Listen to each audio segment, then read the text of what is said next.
ನಿರೀಕ್ಷೆ ರೀತಿಯಲ್ಲಿ ಆಗಿಲ್ಲ. ಕಾರಣ ಆಯ್ತು ಅಂತ ಏನ್ ಕಾರಣ ಆಯ್ತು ಅಂತ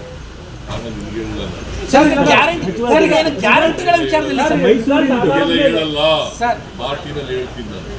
ಸರ್, ಈಗ ಗ್ಯಾರಂಟಿಗಳ ವಿಚಾರದಲ್ಲಿ ತೊಂದರೆ ಆಗುತ್ತೆ ಸರ್. ಸರ್, ಈಗ ಗ್ಯಾರಂಟಿ ವಿಚಾರದಲ್ಲಿ ಏನೋ ಬದಲಾವಣೆ ಆಗುವ ಥರದಲ್ಲಿ ಏನಾದರೂ ಇದೆಯಾ?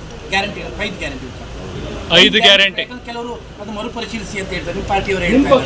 ಹಾಗಾಗಿ 5 ಗ್ಯಾರಂಟಿಗಳು ಕೂಡ ಮುಂದುವರಿತವೆ. ಪರಿಶೀಲನೆ ಆ ಥರದ್ದು ಏನಾದ್ರು ಮುಂದುವರಿತವೆ ಅಂತ ಇವತ್ತು ಕ್ವಶನ್ ಯಾಕೆ ಕೇಳ್ತೀನಿ?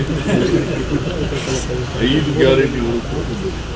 ಅದು ಬಡವರು ಚುನಾವಣೆಗೋಸ್ಕರ ಮಾಡಿದ್ದಾರೆ. ಬಡವರಿಗೆ ಆರ್ಥಿಕವಾಗಿ ಸಾಮಾಜಿಕ ಕಾರ್ಯಕ್ರಮಗಳು ಬಡವ ಕಾರ್ಯಕ್ರಮಗಳು ಸರ್, ರಾಜ್ಯದಲ್ಲಿ ಮತ್ತೆ ಮುಂಗಾರಿನ ವೈಫಲ್ಯದ ಲಕ್ಷಣಗಳು ಕಾಣ್ತಾ ಇದೆ ಸರ್. ಮಳೆ ಜೂನ್ 15 ಆಯ್ತು, ನಿರೀಕ್ಷಿತ ಪ್ರಮಾಣದಲ್ಲಿ ಮಳೆ ಆಯ್ತಾ ಇಲ್ಲ. ಮೋಡ ಬಿತ್ತನೆ ಏನಾರು ಮಾಡ್ತೀರಾ ಅಂತ?